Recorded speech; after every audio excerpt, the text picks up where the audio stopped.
Allah is my heart's speech, your mercy is what I beseech. Keep in my heart your remembrance, and in your deen allow me to advance. Help me in my quest, permit me to pass the ultimate test. Help me in my quest, permit me to pass the ultimate test. Bismillahir Rahmanir Rahim, alhamdulillah.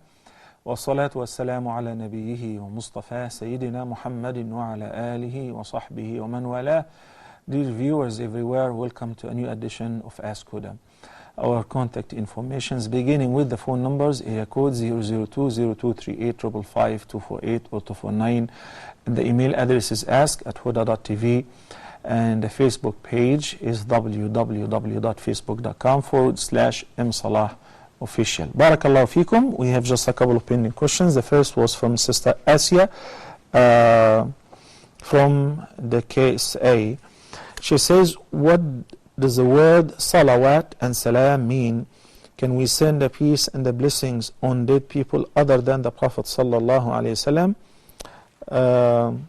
Also pertaining the throne of a shaitan, is it truly on water? Okay, let me explain first. Sending the peace and the blessings. Originally, as Allah subhanahu wa ta'ala said in Surah Al-Ahzab, إِنَّ اللَّهَ وَمَلَائِكَتَهُ يُصَلُّونَ عَلَى النَّبِيِّ يَا أَيُّهَا الَّذِينَ آمَنُوا صَلُّوا عَلَيْهِ وَسَلِّمُوا تَسْلِيمًا. And this ayah means, verily Allah and His angels send as-salah upon the Prophet sallallahu alaihi wasallam. And obviously, as-salah here does not literally mean the namaz or the prayer in a sense of the physical prayer. Allah does not pray to no one. Every creature prays to Allah subhanahu wa ta'ala. But as-salah from Allah subhanahu wa ta'ala towards the Prophet sallallahu alaihi wasallam means as-sana, praises and admiration. Allah praises His Prophet sallallahu alaihi wasallam, admires him in al-mala' al-a'la, before His angels. And from al-mala'ika, sending the salah upon the Prophet sallallahu alaihi wasallam, is a dua, that they invoke Allah subhanahu wa ta'ala to send the peace and the blessings upon the Prophet sallallahu alaihi wasallam. Similarly from us, when Allah subhanahu wa ta'ala said, Ya ayyuha alladhina amanu, O you who believe, join the angels in sending the peace and the blessings upon the Prophet sallallahu alaihi wasallam, since Allah and His messengers do send as-salah upon the Prophet sallallahu alaihi wasallam. Accordingly, the best form of sending the peace and the blessings upon the Prophet sallallahu alaihi wasallam is what's mentioned in at-tashahhud, which we recite in what's known as at-tarawih, when we say Allahumma salli ala Muhammadin wa ala ali Muhammad, kama sallayta ala Ibrahim wa ala ali Ibrahim. Can we send as-salah upon other than the Prophet sallallahu alaihi wasallam? Well, it depends.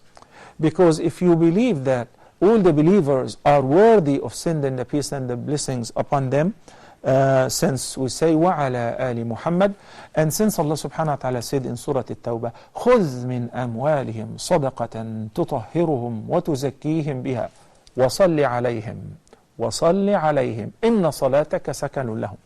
Allah ordered the Prophet sallallahu alaihi wasallam to collect the zakah, sadaqatan, from the believers, تُطَهِّرُهُمْ وَتُزَكِّيهِمْ بِهَا, in order to purify them and their wealth via this sadaqah, and to sanctify their hearts with it. Then when you collect the sadaqah or the zakah from them, صَلِّ عَلَيْهِمْ, pray for them, invoke Allah to bless them. That is the meaning of وَصَلِّ عَلَيْهِمْ. So the Prophet sallallahu alaihi wasallam used to comply by, as Al-Bukhari narrated, whenever the Prophet sallallahu alaihi wasallam would take the sadaqah from certain people or family, would say, Allahumma salli ala ali fulan, O Allah, bless the family of such and such. It's also narrated that the Prophet ﷺ said, Allahumma salli ala ali Abi Awfa. So that is approved and proved to be correct. Al-Imam Malik wa Shafi'i, may Allah have mercy on him, took precaution, and they blocked the means of maybe deviating. As you know, there are certain people who believe that there were prophets after the Prophet ﷺ. So they said, independently, you're not allowed to send the peace and the blessing upon anyone other than the Prophet ﷺ. What do you mean independently? Yani you're not allowed to say Allahumma salli ala, then any other name other than the Prophet ﷺ. But you may say, Allahumma salli ala Muhammadin wa ala ali Muhammad wa ala ashabi Muhammad, including Ali radiyallahu an, Abu Bakr wa Umar wa Uthman, if you understand what I mean. So sending the peace and the blessings upon the Prophet, and along with him his family members, his companions, the righteous believers, that is valid. While Al-Imam Ahmad ibn Hanbal said, there is no restriction whatsoever. Since the Prophet sallallahu alaihi wasallam prayed by saying, Allahumma salli ala ali fulan, the family of such and such, without restriction, and Allah said, وَصَلِّ عَلَيْهِمْ إِنَّ صَلَاتَكَ سَكَنٌ لَهُمْ, then there is no condition to be added to sending the peace and the blessings upon others. And he also relied on another proof. Very interesting. In a hadith which is collected by Imam Ahmad, that Jabir ibn Abdullah radiyallahu anhuma came once to the Prophet sallallahu alaihi wasallam and said, Ya Rasulullah, salli alayya wa ala zawji. As we understand now, as-salah means a dua. So the Prophet sallallahu alaihi wasallam said, Allahumma salli ala Jabir wa ala zawji. Oh Allah, bless Jabir and his wife. Assalamu alaikum wa rahmatullahi wa barakatuh. We have a caller online. Brother Nizar from Qatar. Assalamu alaikum. Hello? Assalamu alaikum. Wa alaikum assalam wa rahmatullahi wa barakatuh. Assalamu alaikum. Wa alaikum assalam wa rahmatullahi wa barakatuh. I can hear you, Brother Nizar. Hello? Proceed on, please. Hello? Okay, next caller, please. Please try again, Brother Nizar. The brothers in the control, convey the message to him. Apologize for this inconvenience. Next caller, assalamu alaikum. Brother Arshad from Qatar as well. Assalamu alaikum, Arshad, welcome to the program. Wa alaikum assalam, ya Sheikh. I would like to, before I ask my question, I would like to express my dua and gratitude for this really wonderful program. And I would like to say that may Allah bless you, Ask Huda and Huda TV for doing such a great job. Ameen. And all the viewers, barakallahu feekum. So I have one question. Naam. Since there is construction going on in the haram, sometimes we may not get to pray inside due to the lack of space. And if we pray outside on the marble in Jamaat with the Imam, so do we get 1,000 times, 100,000 times the reward for one rakat? Is the same reward valid for praying outside on the marble floor? Okay. I hope my question is clear. It is clear, and the answer instantly, yes, you do. As long as the rows are extended, it covers even 1 kilometer or more, or what's beyond that. As long as you tried and the rows are extended and connected, you're praying behind the same Imam. You get, as a matter of fact, some fuqaha said the whole Mecca as a haram, you get the same reward, better than 100,000 times praying anywhere else. But of course, those who get closer and closer to the Imam, the first row and the following, are greater reward. As the Prophet sallallahu alayhi wasallam said in the sound hadith, لو يعلم الناس ما في النداء والصف الأول ثم لم يجدوا إلا أن يستهموا عليهما لاستهموا عليه. Which means, if people were to know the virtues of calling adhan and attending the prayer in the first row, they would even draw lots, to see which one is fit, which one is eligible to call adhan first and to stand in the first row. So if you make some effort, you will definitely be able to attend the prayer in the haram, inside and even closer, if you leave like half hour earlier. I know nowadays it looks like Hajj, mashallah, but hopefully after the expansion it will encompass a greater number of mu'tamirin, hujjaj and musallin. Barakallahu feekum, Brother Arshad. Thank you so much. Brother Khurshid from United Arab Emirates. Assalamu alaikum. Walaikum assalam wa rahmatullah. Sheikh Salah, how are you? I'm fine, alhamdulillah, shukla. Barakallah feekum, Brother Khurshid. Sheikh Salah, I'm having one question. That can you tell us what is the correct process to giving the last bath after the death to the janazah? In the light of Sunnah give the last, I'm sorry, to give the last what? Last bath, we are giving to the dead body after the death, intiqal. Al-ghusl, naam, to give the ghusl. Yeah, we are giving the last bath to wash the body. Okay, I got it. Yeah. Just I want to know under the light of Hadith and Sunnah Sarifa. نعم بارك الله فيك جزاك الله خيرا. May Allah have mercy on all of us. Inshallah we'll talk about غسل الميت inshallah after I take a few more calls. Assalamu alaikum. Sister Muhammad from United Arab Emirates. Sister Muhammad, Assalamu alaikum. Hello, Assalamu alaikum. Wa alaikum assalam wa rahmatullahi wa barakatuh.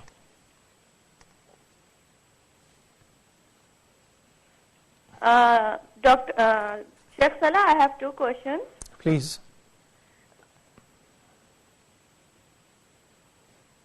I cannot hear you from the phone. You don't have to hear me. Just go ahead and present your Sorry. question.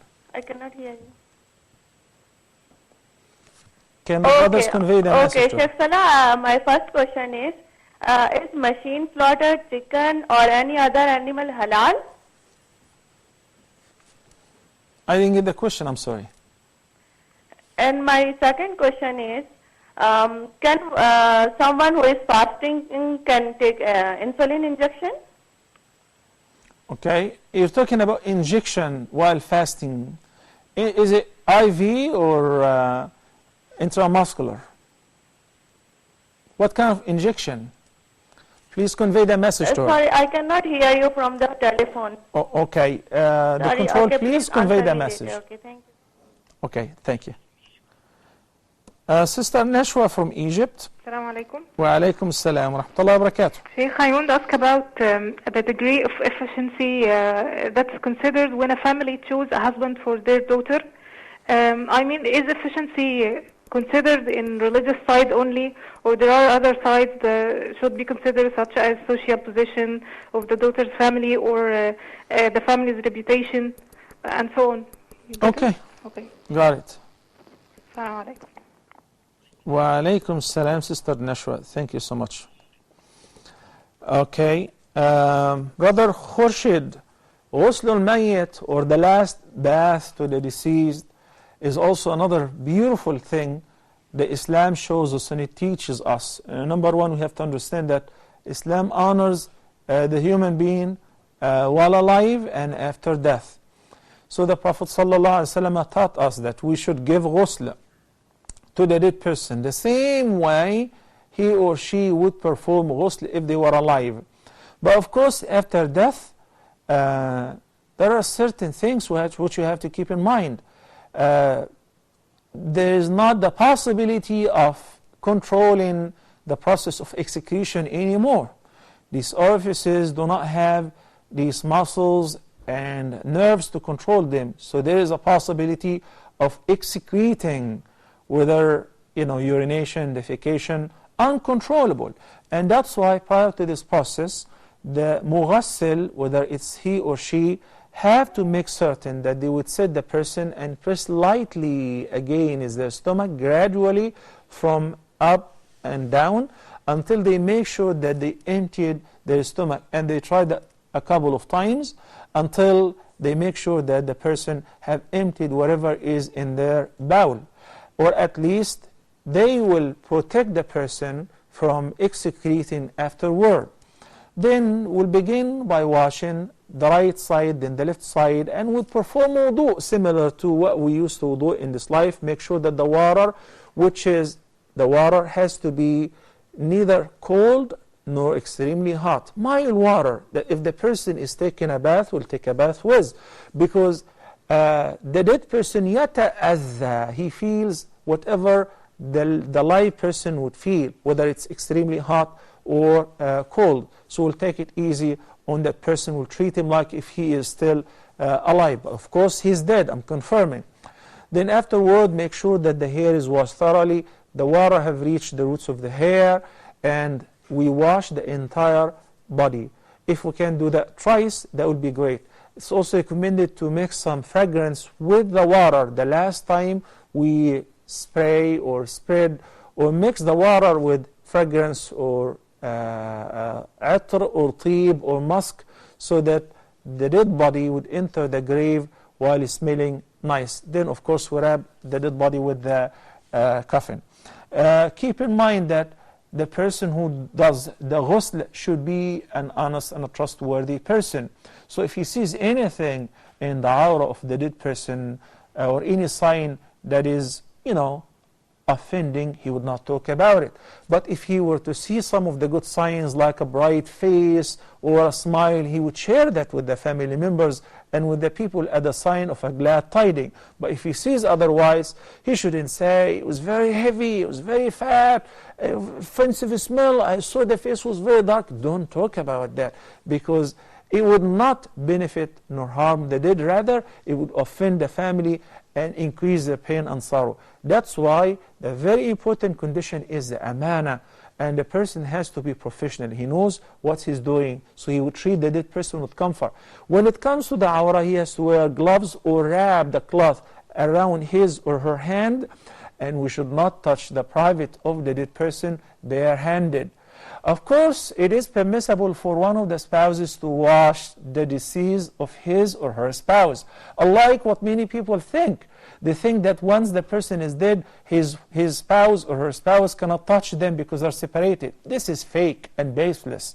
As a matter of fact, one's wife can wash his body and one's husband can wash her body after death, because nothing states that it is prohibited or they're separated already. Rather, as a matter of fact, if they were two believers and they make it safely to heaven, they will be a husband and wife in Al-Jannah, insha'Allah Azza wa Jal, if the wife remains behind and does not marry somebody else after him who enters Al-Jannah as well. Assalamu alaikum wa rahmatullahi wa barakatuh. Abu Muhammad from Nigeria. Assalamu alaikum. Abu Muhammad from Nigeria. Assalamu alaikum. Wa alaikum assalam wa rahmatullahi wa barakatuh. Hello, can you hear me, sir? Yes, I do. Yes, sir, I have one question regarding going to the mosque for prayers.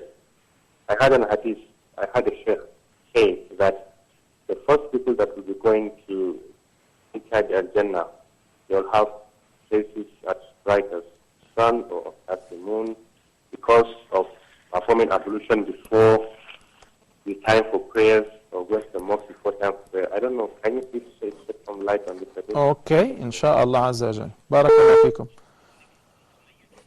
Sister Sumayya from the KSA.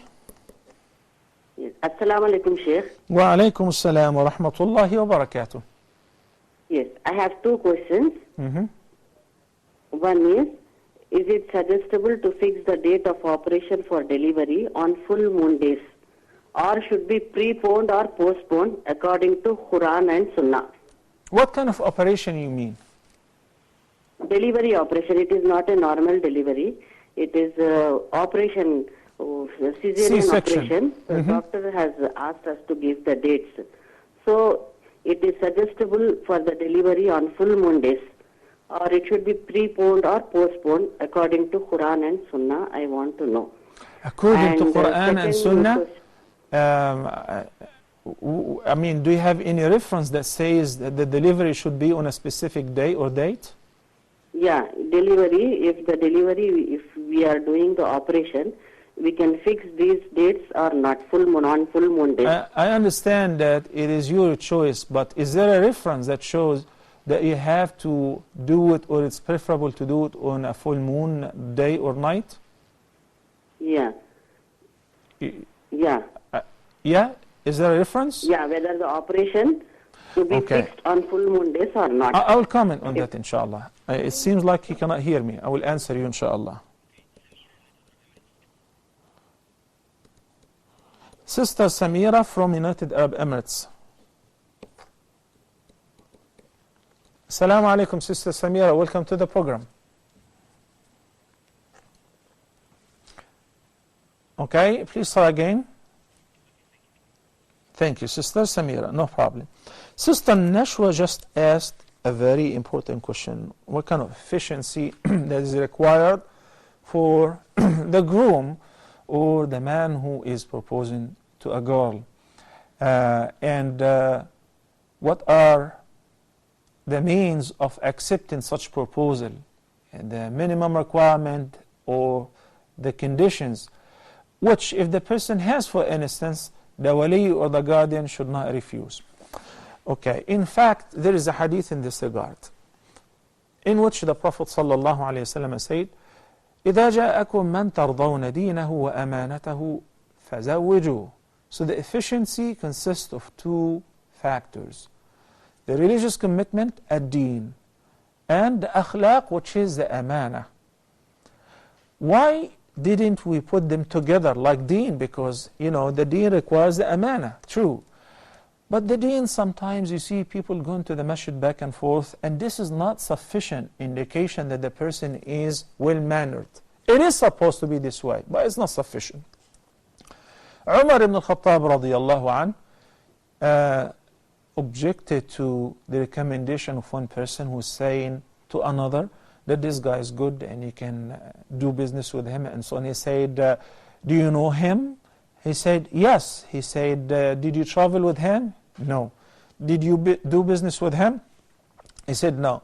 Is he your neighbor? He answered in the negative again. He said, how did you know him? Perhaps you've seen him going to the masjid. Say, yeah. He said, that's not sufficient.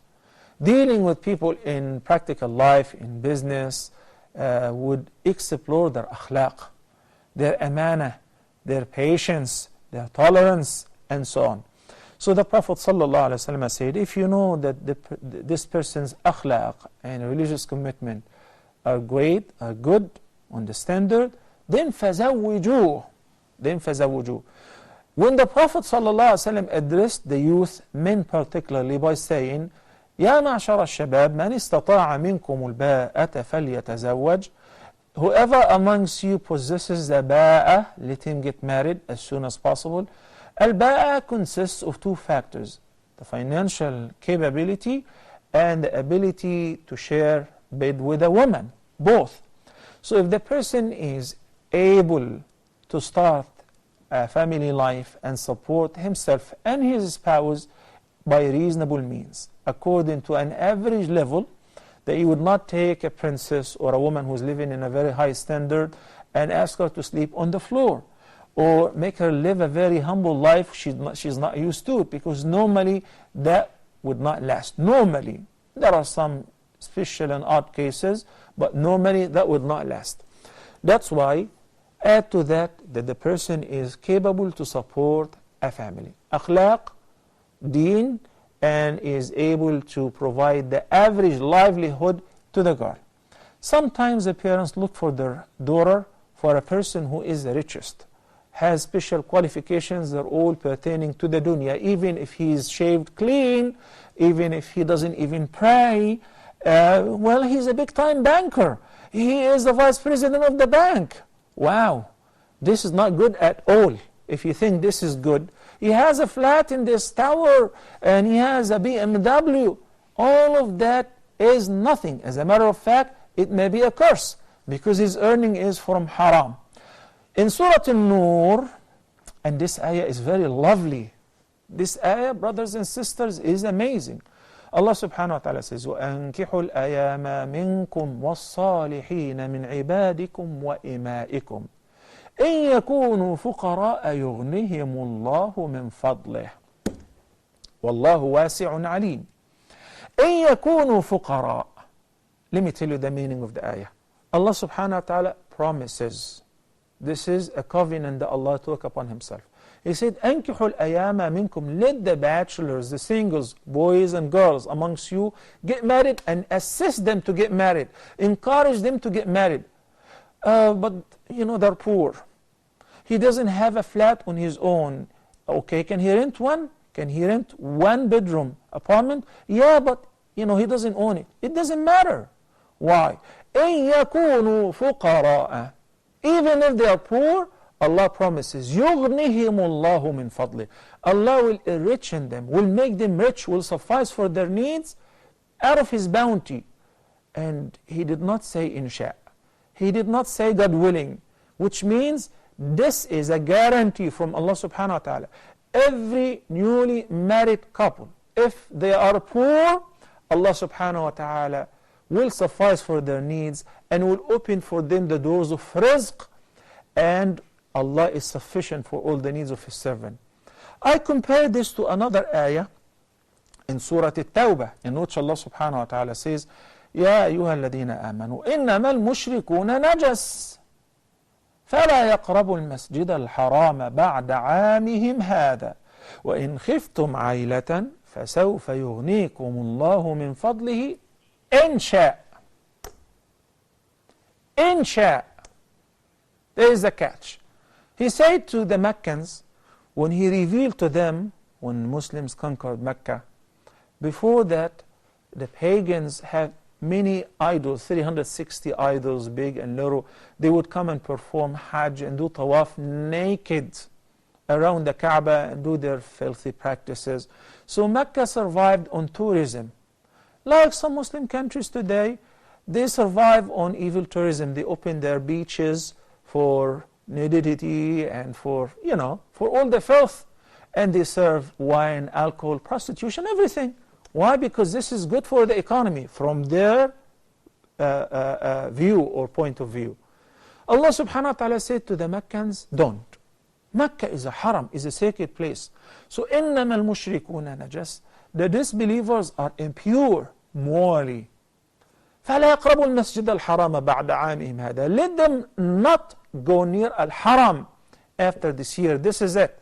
Right before the Hajj of the Prophet ﷺ, this ayah was revealed, and that was it. No non-Muslim was allowed into Mecca after this ayah. So they were worried, so how are we going to get our economy picked up and we'll be in recession because these guys used to come and spend money here and we used to sell them idols and cheat them. He said, إِن خِفْتُمْ عَيْلَةً. If you fear poverty, don't worry. فَسَوْفَ يُغْنِيكُمُ اللَّهُ مِنْ فَضْلِهِ إِنْ شَاءَ. And he put the clause. Allah will enrichen you if He wills. He did well.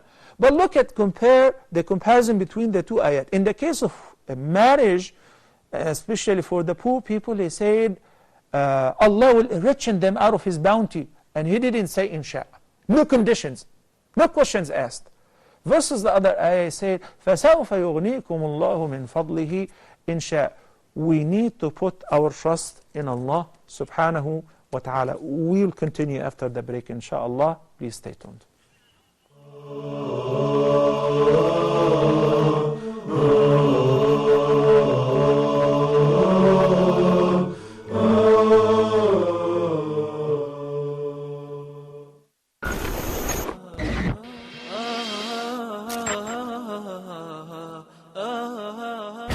Islam is a comprehensive way of life.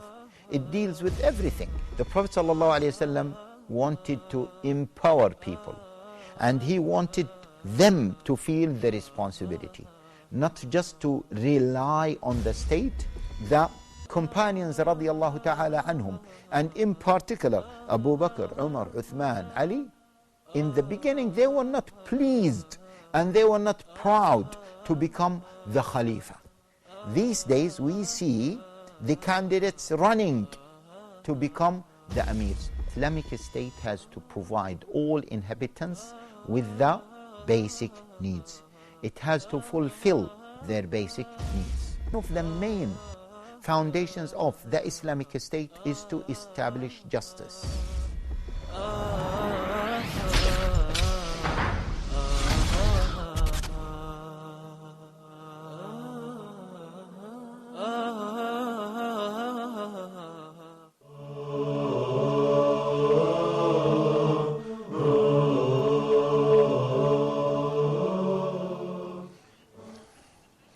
Assalamu alaikum wa rahmatullahi wa barakatuh, and welcome back. We have some pending questions, some from the previous segment, but we'll take a few phone calls first, then inshallah we'll start answering those questions. Sister Tawbah from the KSA. Assalamu alaikum, Sister Tawbah. Assalamu alaikum. Okay, please try again.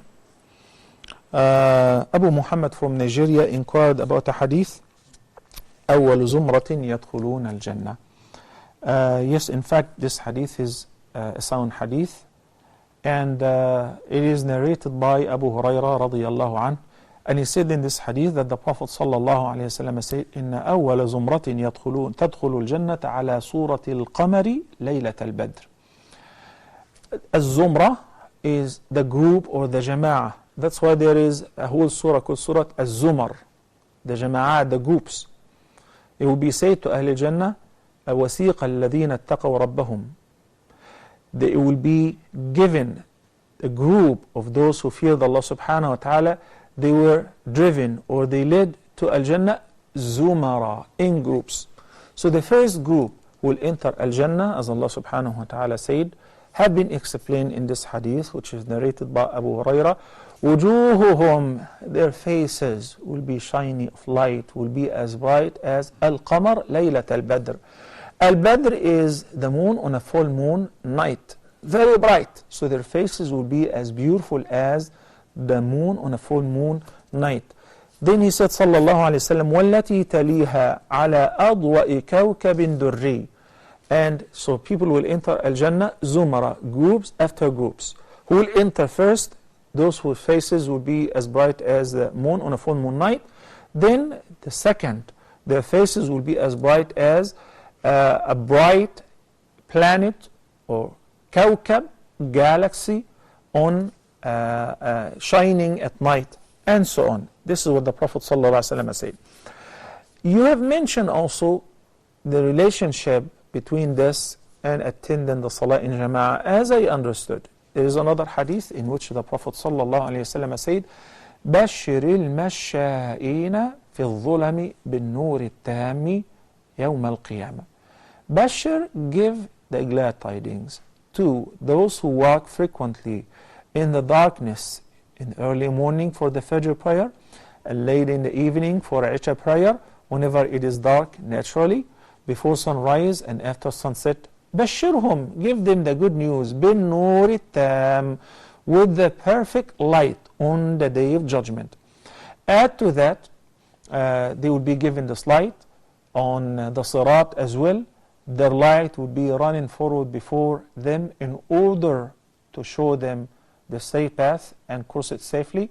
Also, the Prophet ﷺ said in another hadith, إِنَّ أُمَّتِي يُدْعَوْنَ يَوْمَ الْقِيَامَةِ غُرْلًا مُحَجَّلِينَ مِنْ آثَارِ الْوُضُوءِ. If you're talking about the light and the brightness, my ummah will be recognized. You can easily recognize any Muslim on the Day of Judgment simply because of the traces of al-wudu, which you also mentioned. The traces of al-wudu, غُرْلًا مُحَجَّلِينَ. Normally the Prophet ﷺ would give examples which could be comprehended or visualized by his companions, which many of whom were Bedouins. So these who handle horses and lived around the horses a lot, they know what's غُرْلًا مُحَجَّلِينَ. Al-ghurl al-muhajjalin is like when you have an exceedingly black horse, then right in the forehead you see this very bright light spot. Very lovely. You love such horse. Okay? So the Prophet ﷺ said, the body parts which have been frequently washed in wudu will be as bright as light on the Day of Judgment. May Allah subhanahu wa ta'ala make us amongst them. Ameen. Assalamu alaikum wa rahmatullah. Sister Tawbah is back on the line from the KSA. Sister Tawbah, assalamu alaikum. Sister Tawbah can hear me, but we cannot hear you, Sister Tawbah. Okay, you can deliver your question and the brothers will convey it to me, Sister Tawbah. Sister Husayna from Nigeria, assalamu alaikum. Alaikum salam. How are you, Sister Husayna? Go ahead. Hello? Naam. I said, can I ask my question? Yes, you can.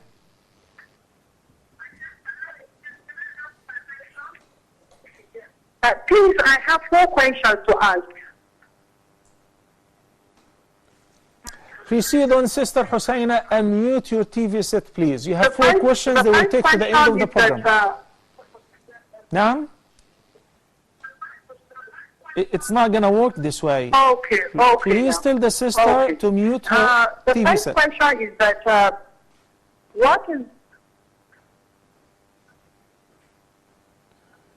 during the menstrual period, are we allowed to read the Holy Quran? If no, what is going to be the alternative way of recitation when I don't have the hadith in my head? Okay. Second. Then the second question is it permissible during the night prayer to hold Quran or iPad and recite during the standing of the recitation of the Fatiha?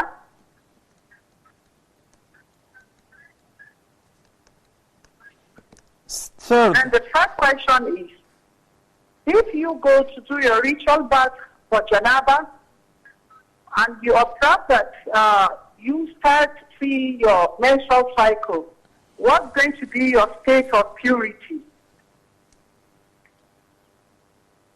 Okay.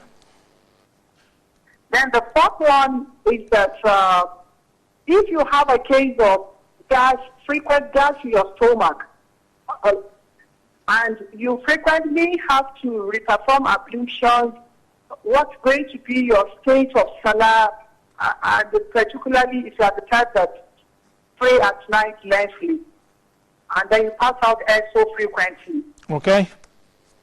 Thank you, Sister Husayna. Assalamu alaikum. Okay, barakallahu fiki.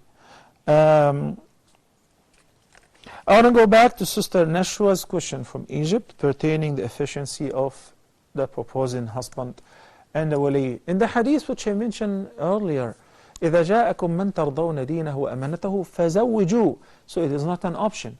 If a man proposes to your daughter who is religiously committed, a man of akhlaq, and has a job or an income, that can suffice for an average life.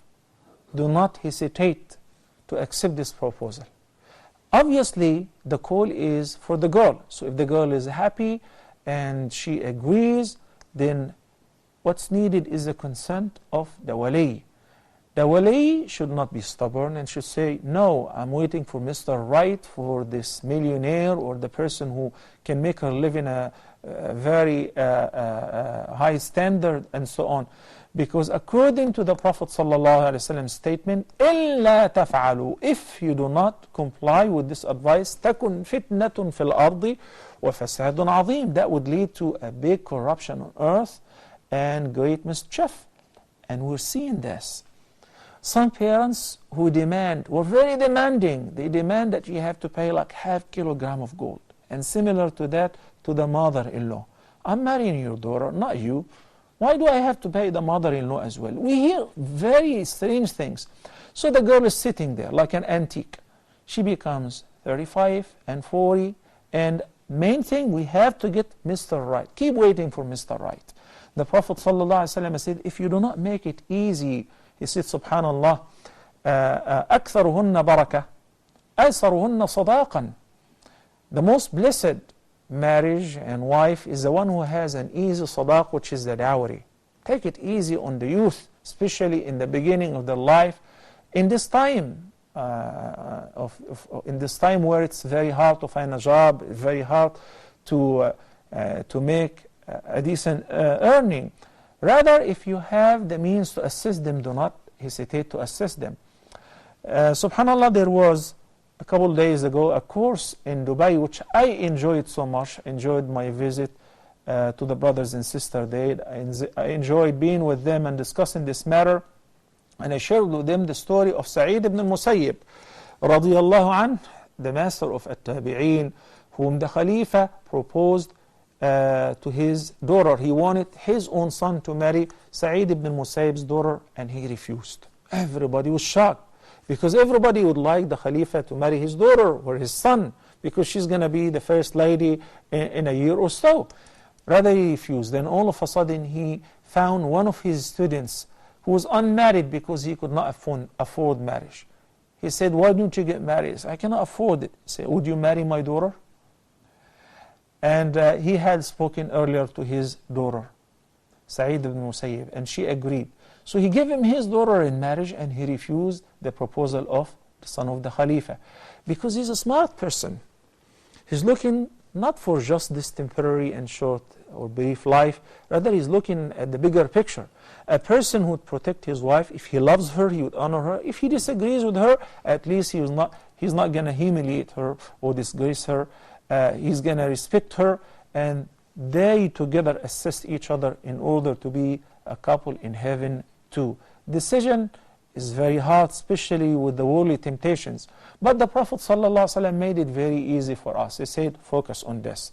إذا جاءكم من ترضون دينه وأمانته فزوجوا. Otherwise, it will not last. Barakallahu feekum. Thank you, Sister Nasha, for asking this question. Sister Marwa from Egypt. Assalamu alaikum. Assalamu alaikum, Sheikh. Please, I have two things. Naam. First, for witr. I tend to, my intention is to pray the 3 rakas as a whole, without 2 and the end, or then the last one. Naam. But sometimes I forget, and in the second rak'ah I sit for tashahhud. So I change my intention and end these 2 and go to have one separately. No. Is it right? Okay. And second one, in Ramadan, I pray with in the masjid with the imam, and he pray with us the witr, and he come in the 1 o'clock to pray the tahajjud. So how is that? Isn't he supposed to be the witr the last thing to end? No, no. Because I do with him that also. I pray the witr with him, and when I go back home, I pray. Thank you, Sister Marwa. Do you have any other questions? Thank you. Barakallah feek. Brother Omar from Egypt. Assalamu alaikum. Omar, assalamu alaikum. Wa alaikum salam wa rahmatullahi wa barakatuh. How are you, Omar? كيف حالك شيخ? I'm fine, alhamdulillah. Barakallah. Go ahead. I wanted to ask a quick question regarding water birth. Regarding? Omar. Water birth. Oh. For women giving birth in the water. Okay. Giving birth in the water. Water birth. I wanted to know if it's anything that we can recall from the Sunnah in regards to that, even if you know if it's something harmful or. Is it harmful? I mean, it's hard. It's hard to perceive that a child is born first to the water, not to the fish air. But there is nothing in the Sunnah in this regard. Similarly, what the sister mentioned earlier about giving birth on a particular date or night, full moon night, there is nothing in the Sunnah that have discussed this, as far as I know. Giving birth in the water or a water birth is a contemporary issue. I personally, I'm not aware of it. I didn't go through that, nor did I ever think of having any of my children being born in water. I don't know the reason anyway. But I can tell you, from an Islamic perspective, we have to find and understand the reasons. Okay? Is there any benefit out of that? Okay. If it is the same and there is no benefit, but there is an extra cost, then that's a waste of money. Also, I would like to bring to the attention of everybody the very evil habit of video camera recording the birth, where a lot of men are standing watching the birth and delivering the baby. This is absolutely haram. Our priority, of course, is to find a female gynecologist or obstetric doctor to give birth to the woman. In very, very limited condition, if the case is critical and there is no qualified doctor, female doctor, then that's a different case. But why do we resort to a male doctor from the beginning? I hear people say because he's good. But this is bad. This is bad. This is awra. It should be covered. And this is a major awra, even though she's given birth. So bottom line is, if there is no difference as far as benefit risk issue, there is no, it's just a new trend. We have to find out the benefit. If there is no benefit, then don't go for it, because I believe it may cost more. And in this case, it would be just a waste of money. If somebody has or no any information about the virtues of water birth, maybe you can share it with us. Barakallah feekum. Thank you, Umar. Now,